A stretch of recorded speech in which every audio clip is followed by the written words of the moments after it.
palestra de hoje é sobre os arquétipos do círculo esotérico da comunhão do pensamento e o poder deles. Em específico, hoje eu vou trabalhar com o espelho. E o meu objetivo é instruir os espectadores sobre a importância desse arquétipo, bem como sobre a forma correta de você utilizar ele na sua vida pessoal. Então hoje vocês verão o espelho e o seu significado na vida profana, a distorção da verdade, por que muitos temem o espelho mesmo sendo ocultistas e como utilizar esse arquétipo na sua vida pessoal. E eu já começo essa palestra dizendo que foi só quando eu mesmo olhei para o espelho e consegui enxergar a verdade, e isso mesmo depois que já era ocultista, já era de ordem, foi só assim que eu consegui consertar minha própria vida. Essa frase é minha, para você que não me conhece.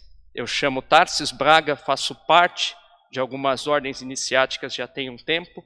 Tive experiências paranormais maravilhosas quando fui sacerdote de algumas religiões, membro de 2 institutos de parapsicologia, e esse ano eu decidi começar a estudar parapsicologia na faculdade. Quero ser aceito agora entre os ocultistas e os cientistas dessa arte que eu tanto amo. E agora que fomos devidamente apresentados, vamos para o primeiro tópico dessa palestra, que é o significado do espelho na vida profana. Hoje eu não vou dar tanta atenção para o slide, tá, gente? A gente teve uma pequena questão, então não sou eu que estou conduzindo. Então, se ficar fora, vocês perdoem a gente. O espelho e o seu significado na vida profana, gente, é uma coisa bastante simples, meus irmãos e irmãs. O espelho na vida profana, ele serve para refletir imagens, o que vai ser uma bênção para alguns e uma maldição para outros. Pois é o espelho que vai ficar com a missão difícil de fazer com que uma pessoa se sinta bem quando está na frente dele, quando está enxergando a verdade. E esse fator, ele fica bem claro no meu segundo tópico, que é a distorção da verdade. Pois quem que está nos assistindo, seja presencialmente, né, ou online, que não conhece um profano ou mesmo um membro de ordem iniciática, que se vale às vezes da tecnologia para editar uma foto e mudar a sua realidade para o público, para ser algo que fica diferente, como está no slide. Eu vou além. Às vezes é tanto da própria imagem, quanto dos lugares onde em verdade aquelas pessoas nunca estiveram. E aí eu sei que muito ocultista vai me perguntar, mas irmão, é errado eu estar bonito, apresentável, seja por foto ou pessoalmente? Quem me conhece sabe que a minha resposta é não. Muito pelo contrário, para mim é fundamental que você ame a si mesmo, para que você possa ser capaz de amar as outras pessoas. Sabe bem como que você cuide do seu corpo físico, pois é através dele que você tem a chance de evoluir cosmicamente. Sempre falo em toda a palestra, os efeitos que vocês manifestam na matéria é através do seu corpo físico. Então você tem que estar ok com ele também. Mas então o que está errado? É simples, o errado é distorcer a verdade. Pois assim você vai acabar enganando o seu próximo e o pior de tudo, enganando a você mesmo. E um ocultista de verdade, meus irmãos e irmãs, ele precisa entender um importante processo parapsíquico chamado programação mental. E isso por 2 motivos. Eu vou falar os motivos, depois vou explicar o que é uma programação mental, para que não tenha dúvida. Para o ocultista, o espelho vai ter 2 funções. Aquela primeira de refletir a imagem do corpo físico e a segunda de refletir a imagem do seu corpo cósmico. Em outras palavras, da sua alma. Todo ocultista, quando ele olha para o espelho, ele não enxerga só o físico. Ele ativa a mente inconsciente dele e traz aquelas memórias de tudo o que ele é além do físico. Sabe, um bom pai, um venerável numa ordem, um bom marido, um bom profissional, isso tudo vem à tona quando o ocultista olha para o espelho, mesmo que ele não perceba isso. Então, quando eu crio o hábito de mascarar minha realidade física, ao mesmo tempo eu crio um mau hábito de evitar minha verdade cósmica. E aí eu trouxe um exemplo, gente, que é daquele ocultista que geralmente só aprende as coisas na teoria. infelizmente muito comum em toda a ordem.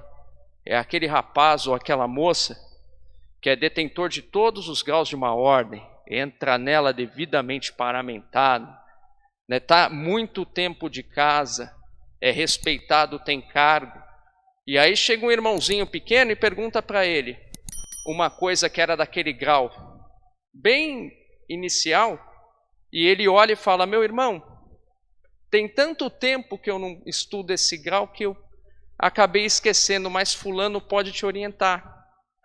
Mas chega na hora do ritual, ele é visto como o senhor da verdade, como venerável, como aquela pessoa que é autoridade ali. Mas nota, gente, que ele tem essa posição mais pela imagem fornecida pelos graus, pelo paramento, pela postura, do que pelo real conhecimento. Então, por isso que eu faço questão que vocês entendam de uma vez por todas o que é uma programação mental. Ela é uma mensagem que você manda para sua mente inconsciente e programa lá. E aí, a partir desse momento, quando você sai para a sua vida cotidiana, a sua própria mente inconsciente começa a te mandar estímulos para que você conquiste aquele objetivo. Entende? Vou dar um exemplo. Eu quero muito passar numa prova que é importante para mim, então eu acordo de manhã e visualizo, medito que eu estou estudando para aquela prova com afinco, que eu estou sendo corrigido pelo professor e só tirando certo, respondendo, sinto meu coração batendo, aquela sensação de receber a resposta daquela prova, sabe, de que eu passei. Tem gente que faz escrevendo repetidamente.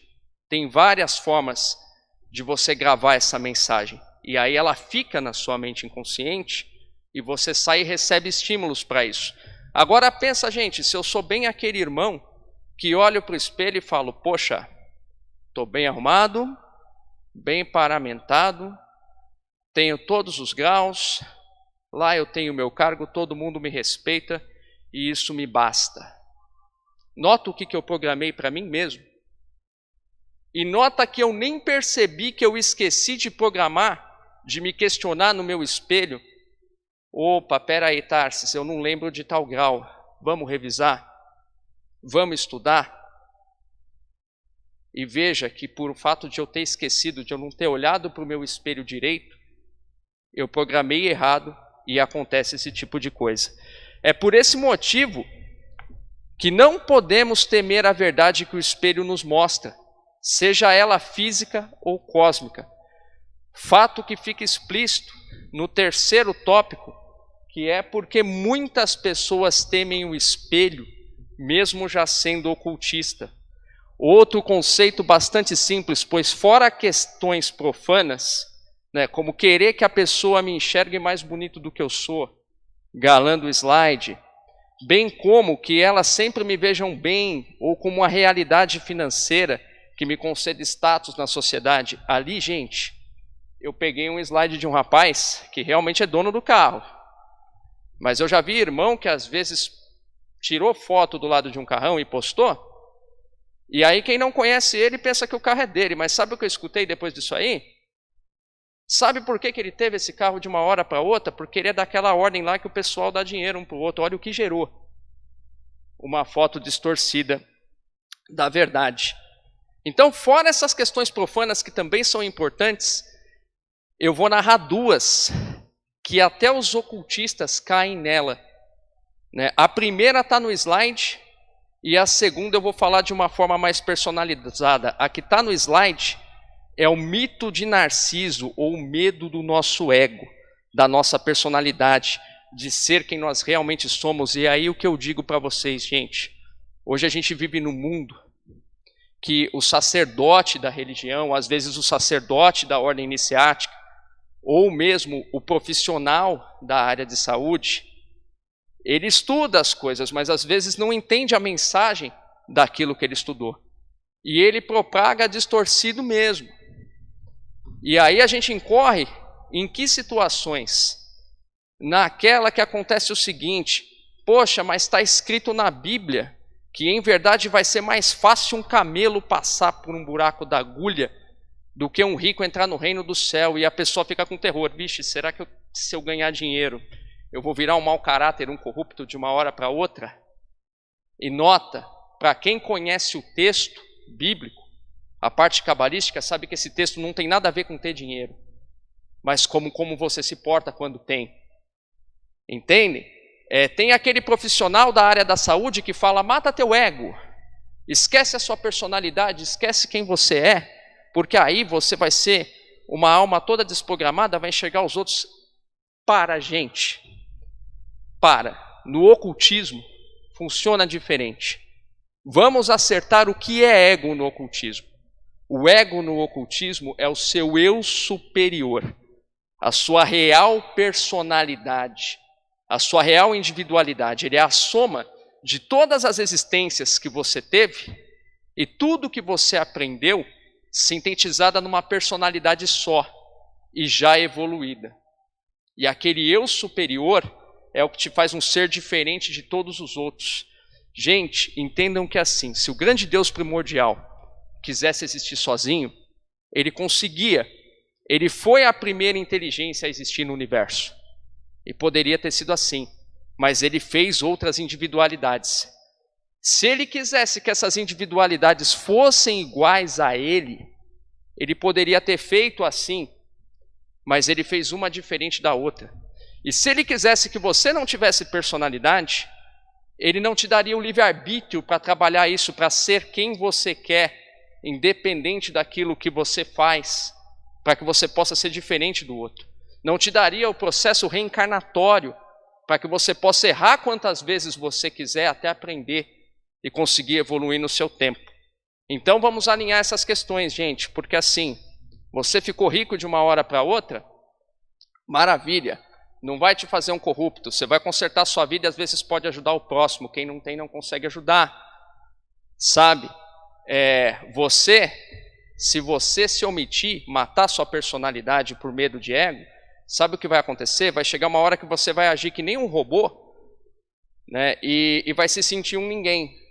E quem se sente um ninguém, que não tem personalidade, trata o outro como um nada.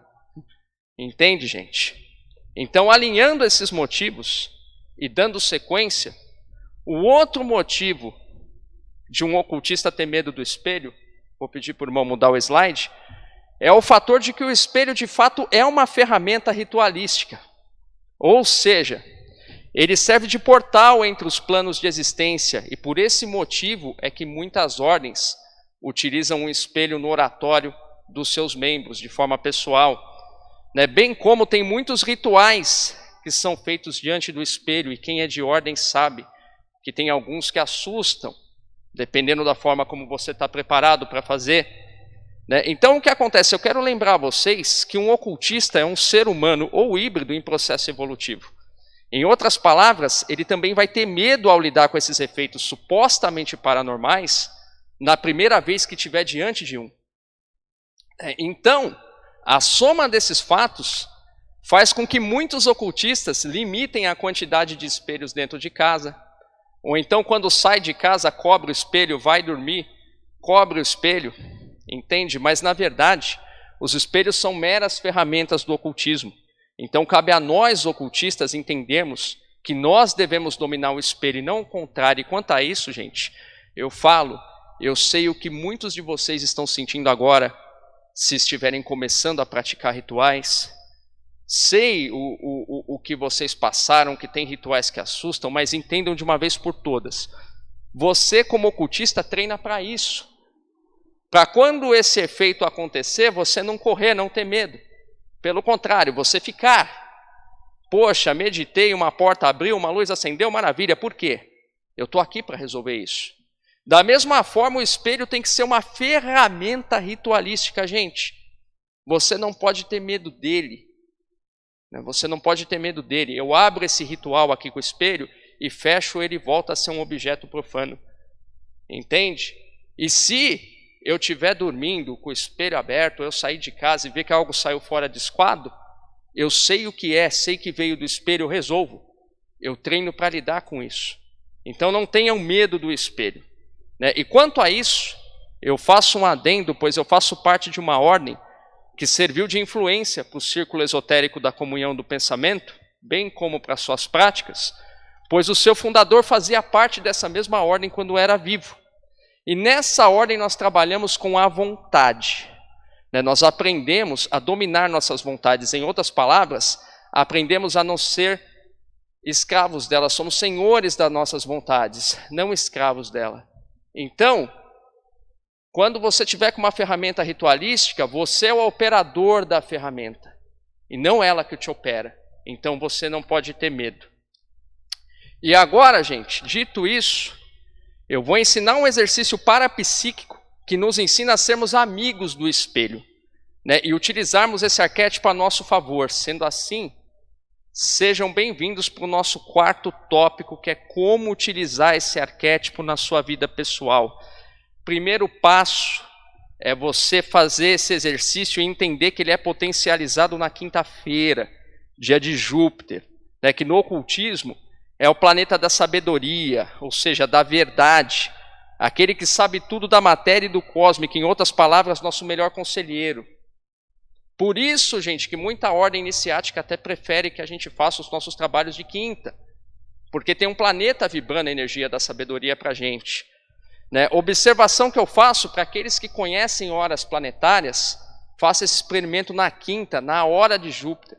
Vai potencializar mais ainda.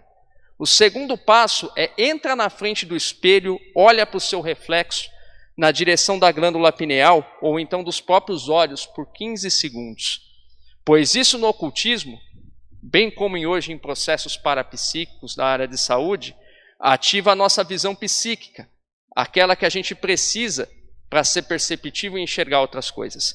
E aí sim, quando você estiver no dia certo, na hora certa, com a visão psíquica ativa, você segue esse ritual que eu vou passar, ou procedimento parapsíquico, como você preferir falar. Olha para você e pense em algo que você acredite que realmente precisa mudar, evoluir ou conquistar. B, em seguida conversa com você mesmo sobre o assunto. Nesse momento não tenha vergonha, fale em voz alta, pergunta para você e responda. Sabe, Tarsis, o que eu preciso? O que eu tenho que mudar, que eu tenho que evoluir, que eu tenho que conquistar? Me ajuda, você me conhece melhor. Sabe, sou eu mesmo. Se na sua casa tiver profanos que não entendam que você faz parte de uma ordem iniciática e para você esses procedimentos são normais, realize o ritual quando ninguém está em casa. Entende? Vai ser mais fácil. C, procure as soluções, ou seja, quais as maneiras mais fáceis e com o menor custo financeiro para realizar essa evolução. Esse é um ponto importante de vocês entenderem, gente. Porque às vezes, eu vou citar o exemplo de quem quer ser bonitão, dessa coisa da moda, de precisar editar foto. Às vezes, os mesmos exercícios de uma academia paga e boa, estão disponíveis de forma gratuita no YouTube e com um professor que é renomado no mercado, conhecido a nível Brasil, que é melhor que o do teu bairro. E aí, ele só vai exigir de você que você assista. Eu vou dar um exemplo meu fazendo esse ritual. Quando eu era regime CLT, eu precisava fazer uma prova para ser promovido. E essa prova exigia o Excel. E aí eu fui para uma escola de informática, falaram, olha, o básico do Excel é em 6 meses e você vai pagar todo mês. Só que a prova era em 1 mês. Eu fiz o quê? Bati meu papo com o espelho e achei no YouTube o curso todo de Excel. E aí o tempo era meu. Quanto tempo eu conseguisse livre em casa acordado para ficar estudando, era o que eu ia aprender. Gente, passei na prova. Entende? Resolvido o problema. D, high five, ou bate aqui. Eu começo dizendo que o high five hoje é um processo parapsíquico muito utilizado na parapsicologia, na psicanálise, na psicoterapia. Então, para vocês que pesquisarem esse termo, vocês vão encontrar um conteúdo extenso. Eu recomendo que pesquisem. Eu faço parte de algumas ordens e eu vejo que, como é um conceito novo, na maioria das ordens isso não faz parte da grade. E nas ordens que tiveram esse exercício, não está passado como eu vou colocar aqui. Fica difícil de entender. O high five, gente, no que ele consiste? Em cumprimentar você mesmo, mas de forma positiva na hora de finalizar essa conversa. Tarsis, bate aqui. Eu estou assumindo esse compromisso com você. eu vou te ajudar a correr atrás. E amados irmãos e irmãs, esse ritual trará para vocês uma programação mental na mente inconsciente, e isso fará com que os seus cérebros estejam programados para perseguir essa solução até conseguir, bem como o High Five, ele vai fazer uma programação neurolinguística. Ele passa um sentimento para o seu corpo de confiança, de vou te ajudar, que faz glândulas do teu corpo produzirem hormônios que te ajudam junto com a programação mental. É um plus que vocês vão ter, sabe? Por fim, vem a cereja e a cobertura do bolo. Nos próximos dias, crie as vias de manifestação. Ou seja, coloque em prática os seus planos quanto ao assunto e se esforce para sempre estar no lugar certo e na hora certa sem postergar. Irmãos, ao fazer isso de forma correta, eu garanto que todos vocês terão resultados visíveis. Entende? Funciona para quem é de ordem, funciona para quem é de instituto, funciona dentro de terapias de saúde mental, funcionou para o palestrante de vocês, sabe, que está fazendo uma palestra numa ordem que eu ainda não sou filiado e tenho essa missão difícil de escrever para vocês, sabe? Então funciona, gente. Por fim, eu encerro essa palestra dizendo que nenhuma religião, ponto de vista cultural, ordem iniciática e muito menos poder aquisitivo vai ser superior à verdade. E eu convido a todos que quiserem, até com as mãos no peito, que vibrem junto comigo. Harmonia, amor, verdade e justiça. Linda noite para vocês. Eu agradeço a vocês por poder ter essa oportunidade de estar aqui com vocês de novo. Agradeço a diretoria do Círculo por permitir que eu compartilhe conhecimento com vocês e que cada um de vocês leve um pedacinho do meu melhor junto com essas rosas para casa. Obrigado, gente.